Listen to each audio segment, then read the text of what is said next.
Okay, we're back, and I have finally finished figuring out how to put filtering in this thing. So this is my first, it's going to be a 2-layer filter. This is the first layer. Basically, I've just taken a regular furnace fan. In this case, it's a 12 by 20. I mean, not a fan, but a filter. The pleated, one of the pleated ones. And basically, what I did, if you look down here, I had to cut the edges off because the filters are square and the corners of the bucket are rounded. So I cut the corners off, and then the gray stuff you see around the outside of it is basically just weather stripping. Basically, I had to put that in there to kind of hold it in place.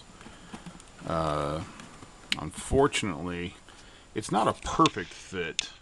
It's the best solution I could come up with. It's not a perfect fit. I kind of had to mash the filter in there a little bit. Overall, I don't think it'll hurt anything.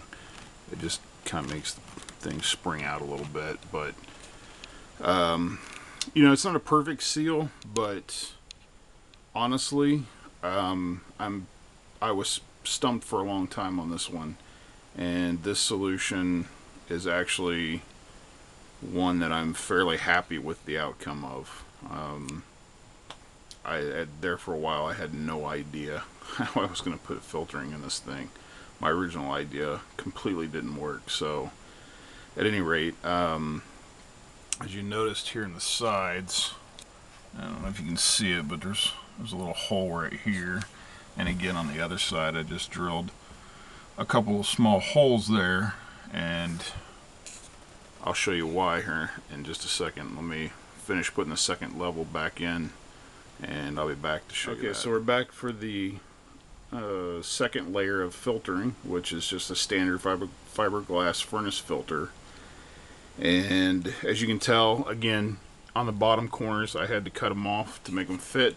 The top corners I actually didn't have to cut off because I wasn't really worried about them.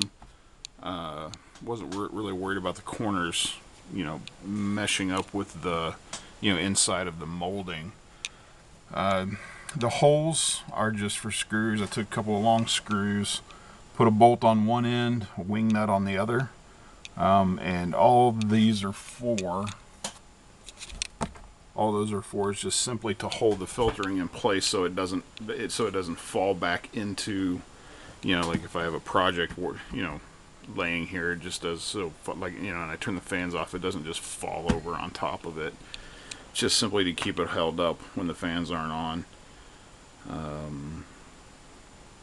So yeah, let me get the power supply hooked back up, and I'll show you guys approximately how much suction it still has when it's turned on with both filters in place. Okay, we're back, and I've got it hooked up to the power supply. So let me turn it on, and I'll give you guys a little demo of how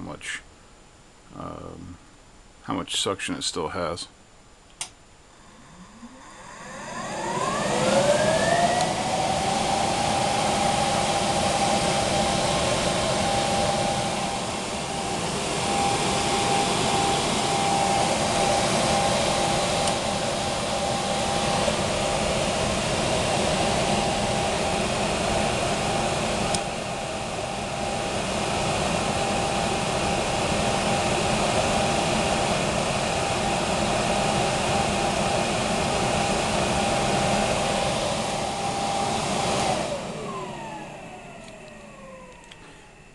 I know it seems like a fair bit of suction to me. I wish I had some way to measure it, but it'll almost put a lighter out inside of it. So I think it'll do the job.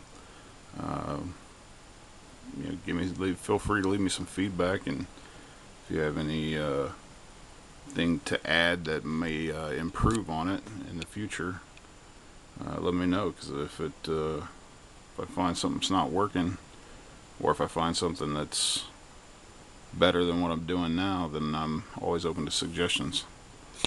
So I hope this helps somebody. Thanks. One other little piece of info. I picked these up Since my spray booth is not going to be in a permanent place, I'll basically be putting it up on my printer stand when I'm using it and running the tube out the window. So I picked these up at Home Depot. These are actually, you can tighten down by hand, so they're easy to tighten and remove. Since that basically I'll be moving my box away from the window when it's not in use. So I thought I'd show you guys these in case somebody else could use something like that. They're kind of pricey. I think they were about $5.50, but I figured the convenience would be worth it since I'm gonna have to move my box a lot. That's it. Last but not least, here is the final product.